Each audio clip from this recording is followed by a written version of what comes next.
गव्हाची चपाती प्रत्येकाच्या घरी रोजच बनली जाते, कारण चपाती हा आपल्या जीवनाचा एक भागच आहे। कुणाला तेलाची चपाती, कुणाला बिना तेलाची चपाती आवडते। तर आज आपण बनवणार आहोत तेलाची चपाती। तसंच शाळा सुरू झालेली आहे, मुलांच्या डब्यामध्ये जास्त काळ मऊ लुसलुशीत चपाती आपण कशी द्यायची ती बघणार आहोत। अशी ही तेल चपाती। चला तर मग करूया। पहिल्यांदा काय करायचंय, पहिल्यांदा आपल्याला जेवढ्या चपात्या बनवायच्या आहेत पीठ बारीक चाळणीने चाळून घ्यायचं आहे। बरेच वेळा काय होतं की आपण गहू दळून तर आणतो, काही गव्हांमध्ये कोंडा जास्तीचा निघतो, तर इथे काय करायचंय, तर इथं आपल्याला गहू दळून आणतानाच बारीक दळून आणायचं आहे, म्हणजेच की कोंडा आपल्याला कमी निघेल। आता आपलं पीठ चाळून झालेलंच आहे, तर आता ह्याच्यामध्ये आपल्याला चवीनुसार मीठ घालायचं आहे। नंतर ना त्याच्यामध्ये लगेचच पाणी घालून गव्हाचं पीठ मळून घ्यायचं आहे। पीठ मळत असतानाच थोडं थोडं पाणी घालायचं आहे, एकाच वेळी भरपूर पाणी घालायचं नाही, हे काय प्रत्येक जणांना माहिती असतं। अशा प्रकारे पीठ मळून झाल्याच्या नंतर छानशी मालिश करणं सुद्धा खूप गरजेचं आहे। त्यामुळे काय होतं, यामध्ये ग्लुटन तयार होतं आणि ज्या चपात्या आपण तयार करणार आहोत ना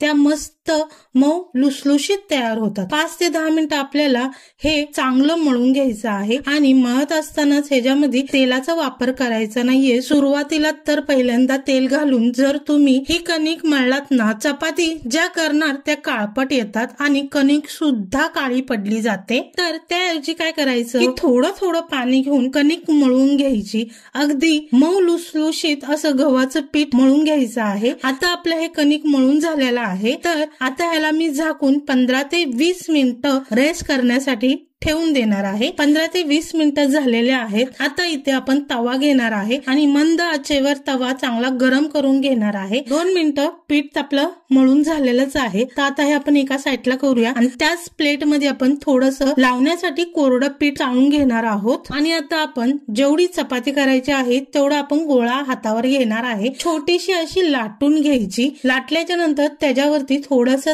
तेल लावायचं, सुक्क पीठ टाकायचं आणि पुन्हा अशी चुंबळ बनवून घ्यायची आणि हलक्या हलक्या हाताने अशी गोलसर दाखवल्याप्रमाणे लाटून घ्यायची। मस्तपैकी छानशी अशी लाटून घ्यायची। तवा चांगला गरम झालेलाच आहे, चपाती लगेच आपण टाकून घेऊया। चपाती चांगली शेकण्यासाठी तवा कसा आणि किती गरम करायचा, तर सुरुवातीला जेव्हा आपण तवा गॅसवर ठेवतो तर 5 मिनिटं हाय फ्लेम वरती तवा चांगला गरम करून घ्यायचा। जोपर्यंत आपण चपाती लाटतो ना तोपर्यंत लो फ्लेमच ठेवायची आणि जशी आपली चपाती आपण तव्यावर घालणार ना तसंच आपल्याला गॅस लगेच हाय फ्लेम वर ठेवायचा आणि सुरुवातीला जेव्हा चपाती आपण तव्यावर घालतो ना लगेचच परतायची, फार वेळ तव्यावर ठेवायची नाही। जी चपाती जास्त वेळ तव्यावर राहते ना वातड होऊन जाते। अशा पद्धतीने मस्त काटोकाट आपल्याला चपाती छानशी शेकून घ्यायची आहे। अशाच प्रकारे दुसरी सुद्धा चपाती आपण सेम लाटून घेणार आहोत। लाटताना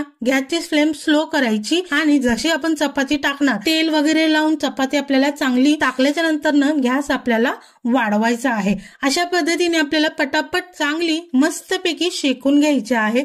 कुठेही जास्त डाग पडून द्यायचा नाहीये, कुठेही कच्ची राहून द्यायची नाही, सगळीकडून सेम प्रमाणात आपण चपाती शेकून घेणार आहोत। अशा पद्धतीने जर तुम्ही चपाती केलात ना तर ती दिवसभर जरी तुम्ही ठेवलात ना ती हाय अशी मऊ लुसलुशीत राहते, अजिबात वातड होत नाही।